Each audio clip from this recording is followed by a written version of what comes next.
पृथ्वीराज चौहान की पत्नी संयोगिता का क्या हुआ। भारत के स्वर्णिम इतिहास में शामिल पृथ्वीराज चौहान की मृत्यु के पश्चात संयोगिता का क्या हुआ की कहानी आज भी विलुप्त है। पृथ्वीराज चौहान और संयोगिता का प्रेम विवाह हुआ। संयोगिता राजा जयचंद की पुत्री थी और पृथ्वीराज चौहान चौहान वंश के हिंदू क्षत्रिय राजा थे जो दिल्ली और अजमेर पर राज्य करते थे। इन्हें अंतिम हिंदू राजा भी माना जाता है। पृथ्वीराज चौहान की 13 रानियां थी। इनमें से संयोगिता पृथ्वीराज चौहान की प्रियतमा मानी जाती थी। जब पृथ्वीराज चौहान महज 13 वर्ष के थे तब सिंहासन पर बैठे। पृथ्वीराज चौहान की मृत्यु की खबर सुनते ही पृथ्वीराज चौहान की पत्नी संयोगिता का क्या हुआ यह शब्दों में बयां करना बहुत मुश्किल है। वह पूरी तरह से टूट गई क्योंकि उसके पिता भी उसके पक्ष में नहीं थे। ऐसे में संयोगिता को उसकी ननद प्रता का साथ मिला। पृथ्वीराज चौहान की मृत्यु के बाद उनकी पत्नी संयोगिता और प्रता ने किले में जौहर करने का निर्णय लिया।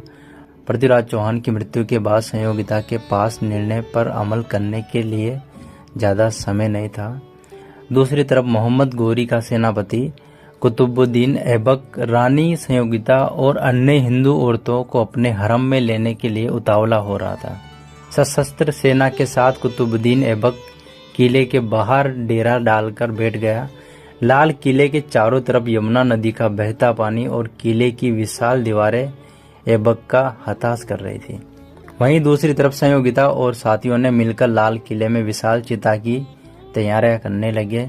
इससे पहले रानी संयोगिता ने किले में प्रवेश करने के लिए बने पुल को तुड़वा दिया था।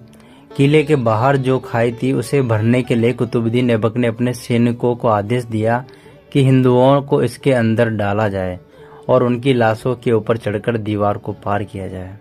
जिन हिंदुओं ने अपना धर्म और संस्कृति का साथ नहीं छोड़ा और तरह तरह की यातनाएं सहते रहे उन्हें उसी खाई में डाला गया। जब खाई जिंदा शरीरों से भर गई तब उन शरीरों के ऊपर हाथियों को निकाला गया और दरवाजे तक पहुंचने का प्रयास किया गया।